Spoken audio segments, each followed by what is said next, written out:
പത്തനംതിട്ട കൊടുമൺ പഞ്ചായത്തിൽ UDF ആഹ്വാനം ചെയ്ത ഹർത്താൽ തുടരുന്നു. ഏഴംകുളം കൈപ്പട്ടൂർ റോഡിന്റെ നിർമ്മാണവുമായി ബന്ധപ്പെട്ട തർക്കങ്ങളെ തുടർന്നാണ് ഹർത്താൽ.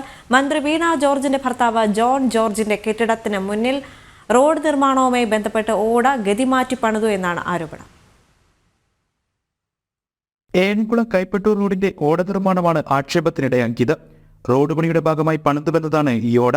മന്ത്രി വീണ ജോർജിന്റെ ഭർത്താവ് ജോൺ ജോർജിന്റെ ഉടമസ്ഥതയിലുള്ള കെട്ടിടത്തിന് മുന്നിലെത്തിയപ്പോൾ ഓടയുടെ ഗതി മാറി.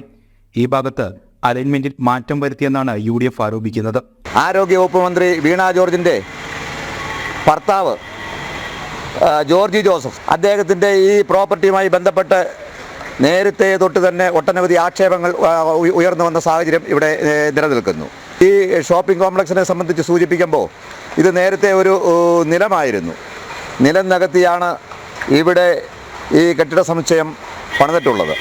ഈ ഓട, ഈ റോഡിൻ്റെ വീതി എന്ന് പറയുന്നത് 12 മീറ്ററാണ്. ഈ റോഡിൻ്റെ വീതി ഈ 12 മീറ്റർ വീതിയുള്ള ഈ റോഡിലോട്ട് വീണ്ടും ഇറക്കിയാണ് ഈ ഓട നിർമ്മാണം നടത്തുന്നത്. റോഡ് നിർമ്മാണത്തിലെ അപാകതകൾ പരിഹരിക്കണമെന്നാവശ്യപ്പെട്ട് രാവിലെ 6 മുതൽ വൈകിട്ട് 6 വരെയാണ് UDFന്റെ ഹർത്താൽ. കഴിഞ്ഞ ദിവസവും സംഭവത്തിൽ പ്രതിഷേധിച്ച UDF പഞ്ചായത്ത് അംഗങ്ങളെ പോലീസ് അറസ്റ്റ് ചെയ്താണ് നീക്കിയത്.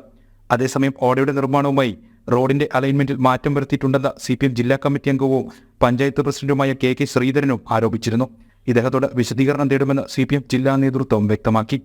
UDFന്റെ ആരോപണം അടിസ്ഥാനരഹിതമാണെന്നും വീണ ജോർജിന്റെ ഭർത്താവ് ഒരു കയ്യേറ്റവും നടത്തിയിട്ടില്ലെന്നും CPM ജില്ലാ സെക്രട്ടറി KP ഉദയഭാനു പറഞ്ഞു. അടിസ്ഥാനരഹിതമായ ആരോപണമാണ്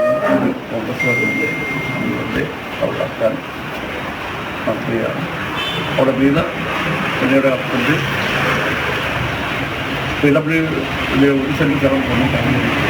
അലൈൻമെന്റ് അങ്ങനെ മാറ്റില്ല. ആർക്കു വേണ്ടി മാറ്റും? 43 കോടി മുടക്കി കിഫ്ബി പദ്ധതിയിലാണ് റോഡ് പണി നടക്കുന്നത്. ജനം, പത്തനംതിട്ട.